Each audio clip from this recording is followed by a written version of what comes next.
Hi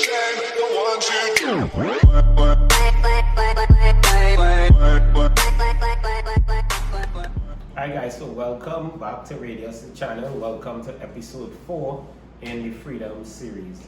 In today's video, we want to talk about the principle of allowing versus the principle of resistance. Now, in a previous video, we talked about the principle of mentalism, and we said everything exists in the mind.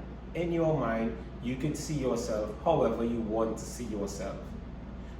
Just as equally, you could see yourself doing well, you could see yourself doing poorly by the principle of polarity.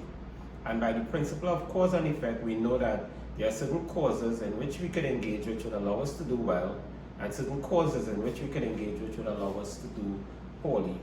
Now, the principle of allowance says you must allow yourself to see yourself in a whole new way that would accommodate the vision of yourself that you have for the future.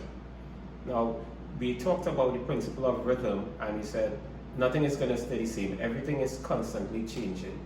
But we tend to see our current circumstances as what we call the truth. So somebody might say to you, you are capable of abundance. You are capable of going on vacations around the world whenever you feel like it. You are capable of living in whatever house you feel like living in whatever neighborhood you might want to live in. You are capable of these things.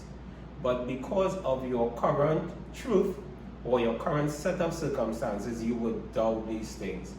But because of the principle of rhythm, we know things are not going to stay the same. Things are always changing around us.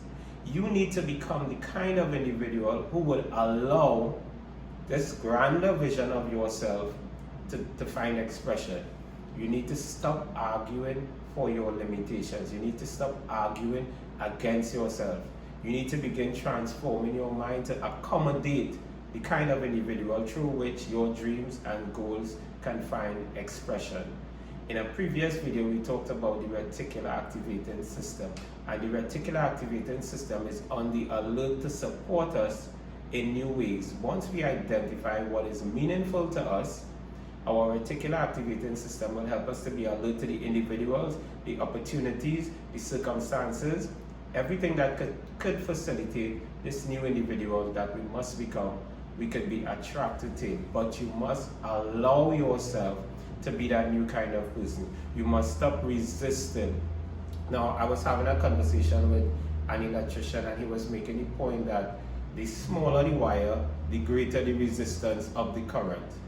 And I'm tying that to the smaller you're thinking of yourself, the smaller your thoughts, the smaller your vision of yourself, the smaller your core self-evaluation, the way you evaluate yourself, the smaller that is the more we restrict or we resist the amount of current that could come through in terms of creating the person that we really want to be, or the person that we really need to become. The bigger the wire, the less restrictions or the less resistance. How could you improve, how could you enlarge your version of yourself such that the financial abundance or the financial well-being that you're after could find expression through you? That's what we wanted to cover in this video. See you in the next video.